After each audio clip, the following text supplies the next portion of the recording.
একটা কথা ভীষণভাবে প্রচলিত রয়েছে, মাছে ভাতে বাঙালি। বাঙালিদের খাবার অসম্পূর্ণ থেকে যায় যদি পাতে মাছ না পড়ে।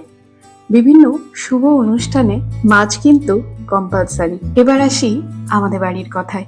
সপ্তাহে 7 দিনের মধ্যে 6 দিনই বিভিন্ন মাছের বিভিন্ন রেসিপিও বাড়িতে হয়ে থাকে। আজ আপনাদের সাথে বড্ড ইচ্ছে হলো শেয়ার করার আমাদের বাড়ির একটা রেসিপি, তা হলো শোল মাছ দিয়ে আচারি ফিশ মশালা। এই রেসিপিটি একবার বানালে না বারবার বানাতে ইচ্ছা করবে। লাগছে শোল মাছ, 800 থেকে 900 গ্রাম ওজনের শোল মাছকে চামড়াটা ছিলে নিয়ে ছোট ছোট করে টুকরো করে নেওয়া হচ্ছে। এখানে 300 গ্রাম মতন মাছ নেওয়া আছে। লাগছে একটা স্পেশাল মশলা, তার জন্য কড়াইয়ে দিলাম 1 টিস্পুন গোটা ধনে, 2টো শুকনো লঙ্কা, হাফ টিস্পুন মৌরি, বেশ খানিকটা গোলমরিচ, 2-3টে লবঙ্গ, 2টো স্টিক দারচিনি, একটা এলাচ আর হাফ টিস্পুন মতন গোটা জিরে। ড্রাই রোস্ট করে নিতে হবে কিন্তু ভালো করে। রান্নাটা দেখতে দেখতেই দেখুন নিচে লাইক, শেয়ার, সাবস্ক্রাইবের বাটন আছে, সেই বাটনগুলো ক্লিক করে দিন, দিয়ে পাশে থাকুন। দেখুন এখন দিলাম বেশ খানিকটা কারি পাতা। ড্রাই রোস্ট করে নিয়ে একটু ঠান্ডা হলে মিক্সিতে গুঁড়ো করে নিতে হবে। এই মশলাটা তৈরি করে রেখে দিতে পারেন, অনেক রান্নায় এই মশলাটা দিতে পারেন, ভীষণ ভালো গন্ধ বেরোয়। লাগছে তেঁতুল, তেঁতুলটাকে জল দিয়ে ভিজিয়ে রাখলাম।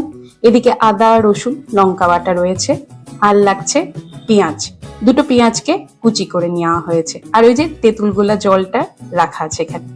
এবার মাছের মধ্যে দিয়ে দিলাম এক এক করে নুন, হলুদ দিলাম 1 টিস্পুন, আর ওই যে ড্রাই রোস্টেড মশলা সেটা দিয়ে দিলাম 1.5 টিস্পুন, আদা বাটা হাফ টিস্পুন, রসুন বাটা 1 টিস্পুন, লঙ্কা বাটা 1 টিস্পুন, তেঁতুলের পাল্প দিলাম 1 টেবিল স্পুন, আর তেল দিলাম 1 টেবিল স্পুন।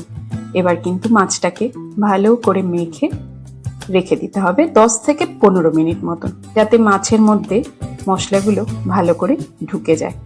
এবার কড়াইয়ে দেব 3 চামচ মতন তেল। তেলটা গরম হলে এর মধ্যে দিয়ে দেবো কেটে রাখা পেঁয়াজ। পেঁয়াজটা যখন ভালো করে ভাজা হবে তখন এর মধ্যে আমরা দিয়ে দেব ম্যারিনেট করা মাছগুলো। এখানে 10 থেকে 15 মিনিট মতন আমি ম্যারিনেশনে রেখেছিলাম। যদি মনে হয় হাতে কম সময় আছে তাহলে আগের দিনই মাছটাকে কিন্তু ম্যারিনেট করে ফ্রিজে এয়ারটাইট বক্সে রেখে দিতে পারেন। শোল মাছের তো অনেক ধরনেরই রেসিপি খেয়েছেন, তবে এই রেসিপিটি একবার ট্রাই করুন। আমি এতটুকু বলতে পারি আপনাদের কিন্তু দারুণ লাগবে আর বারবার করে বানাতেও ইচ্ছা করবে। দেখুন টক যেহেতু দেওয়া হয়েছে তাই জন্য দিয়ে দিলাম গুড় 1/3 টিস্পুন মতন, একদম সামান্য।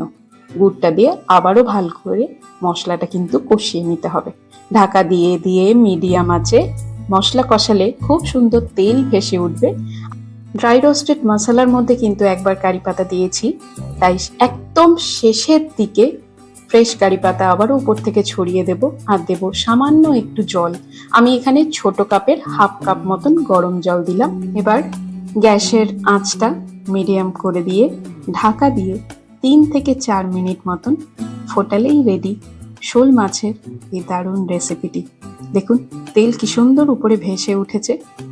এই রেসিপির সাথে একমাত্র চলে স্টিম রাইস, কিন্তু গরম গরম হতে হবে। আপনি এই রেসিপিটি কিন্তু আলু, চিকেন বা ডিমের সাথেও ট্রাই করতে পারেন। আজকের রেসিপিটি কেমন লাগলো অবশ্যই কিন্তু কমেন্ট করতে ভুলবেন না। ভালো থাকবেন, সুস্থ থাকবেন। ধন্যবাদ।